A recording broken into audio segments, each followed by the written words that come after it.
আসুন আপনাদের মন্দোদরী মিশ্রার সঙ্গে আলাপ করিয়ে দিই। চেনেন, ৮০টা বসন্ত পার করে ফেলেছেন প্রায়। অনেক জীবন দেখেছেন মন্দোদরী মিশ্র। হ্যাঁ, জীবন দেখেছেন। দেখুন মন্দোদরী মিশ্র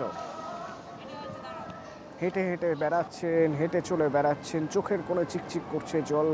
কেন জানেন? ওই যে বলছিলাম না, অনেক জীবন দেখে বেরিয়েছেন। অনেক জীবন দেখার পর আজ তিনি যে জীবিত তা প্রমাণ করতে তাকে দরজায় দরজায় ঘুরে বেড়াতে হচ্ছে। হ্যাঁ, খাতায় কলমে মন্দোদরী মিশ্র মৃত।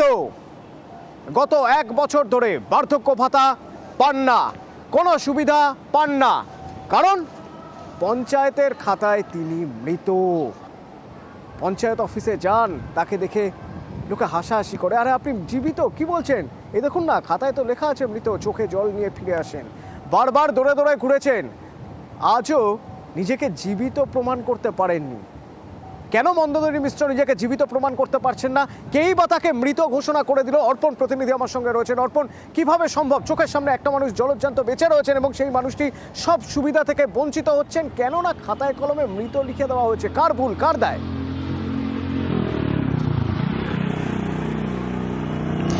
দেখো, এখনো পর্যন্ত দায় স্বীকার কেউ করেনি।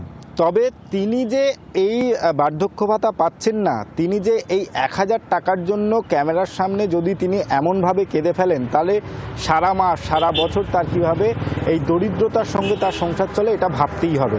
সুন্দরবনের প্রত্যন্ত এলাকায় তিনি বাস করেন, স্বামী মারা গিয়েছে, ছেলেরাও খুব ইনকাম করেন না। তিনি অকপট জানাচ্ছেন যে এই টাকা থেকে তিনি ওষুধ কিনতেন, মাঝে মধ্যেই তিনি তার খরচ চালাতেন, কিন্তু সেই টাকা গত ১ বছর ধরে বন্ধ।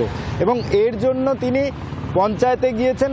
সেখানে তারা গিয়ে তাদের যেটা তিনি অভিযোগ করছেন যে পঞ্চায়েতের যারা কর্মচারী তারা জানাচ্ছেন আপনি তো মৃত, আপনার এখানে যে আপডেট রয়েছে অর্থাৎ তার যা নথি রয়েছে সেখানে তিনি মৃত, অথচ ভোটার কার্ড আমরা চেক করেছি সেখানে রয়েছে তিনি বেঁচে রয়েছেন। তিনি এই বিষয়ে এই বৃদ্ধ বয়সে, তুমি ভাবতে পারবে সুন্দরবনের মতো একটা জায়গা থেকে এই বৃদ্ধ, তিনি এই বিডিও অফিসে গিয়েছেন, লিখিত করতে পারেন না, লোকের কাছ থেকে লিখিয়ে টিপ সই দিয়ে বিডিওর কাছে গিয়েছেন। কেন এখনো পর্যন্ত তার কোনো সুরাহা হলো না? তার জবাবটা থাকো। সেই দিনের জ্বালাগুলোর কথা যখন তিনি বলছেন তখন কেঁদে ফেলছেন। এখনো শুনুন। আমার পয়সা পাই না। কিসে? বার্ধক্য ভাতা। কেন পান না? বলে মরে গেছে, তার জন্য পঞ্চায়েতে গেলাম, যেতে বলে মরা মানুষ হেঁটে আসলো কী করে। না হলো 4বার জেরেস করে দিয়েছি, 4বার ধরে ওই কথাই বলে। যাই কেঁদে কেঁদে চলে আসি, টাকা আর 1 বছর পাচ্ছি না। মেন জিজ্ঞেস করলে তোমার নাম কি? মন্দা মিশ্র। তখন বলতে রাবণের বউ, অভাব কিসের? হাসবে না কাঁদবে বলো?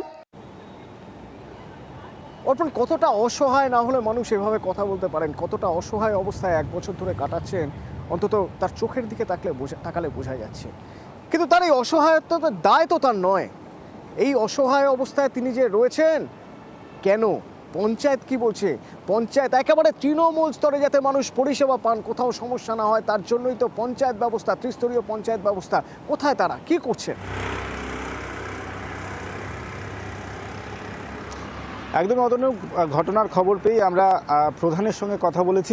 তিনি জানিয়েছেন দ্রুততার সঙ্গে তিনি এর ব্যবস্থা করবেন এবং এলাকার বিধায়ক গণেশচন্দ্র মণ্ডলকে আমরা সমস্ত তথ্য পাঠাই।